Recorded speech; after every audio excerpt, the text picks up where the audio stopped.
कर्ज करो और घी पियो।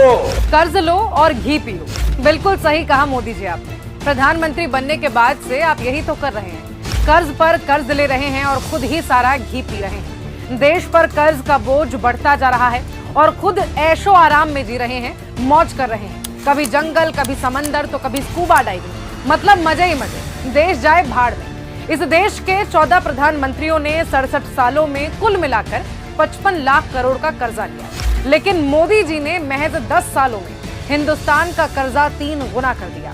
150 लाख करोड़ से ज्यादा का कर्जा उन्होंने मात्र 10 सालों में ले लिया। यानी मोदी राज में देश पर कर्ज 100 लाख करोड़ बढ़ गया। इस कर्ज का क्या हुआ, इसे कहां इस्तेमाल किया गया, इससे किसका भला हुआ, इसका कोई हिसाब मौजूद नहीं।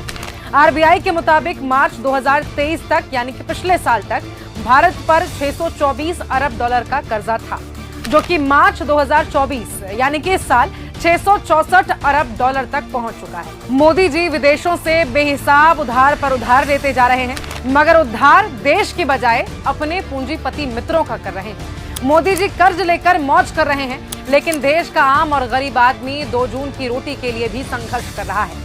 भारत में बढ़ते घरेलू कर्ज से ये पता चलता है कि एक परिवार जितना कमा रहा है, उससे अपनी आम जरूरतें भी पूरी नहीं कर पा रहा, जिसके लिए वो बड़े पैमाने पर लोन लेने को मजबूर है, जिसके कारण देश में घरेलू कर्ज अब तक के सबसे ऊंचे स्तर पर भी पहुंच चुका है।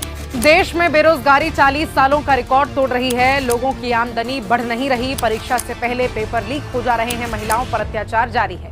देश की आर्थिक, सरकारी, सामाजिक व्यवस्था तहस नहस हो चुकी है। लेकिन मोदी जी को क्या, उनका और उनके साथियों का मौज जारी है। लेकिन याद रखिएगा, इतिहास गवाह है कि जिस भी देश पर, जिस भी मुल्क पर कर्ज बढ़ा है, उस देश का सिस्टम कोलैप्स कर जाता है। श्रीलंका, पाकिस्तान इसका जीता जागता उदाहरण भी है।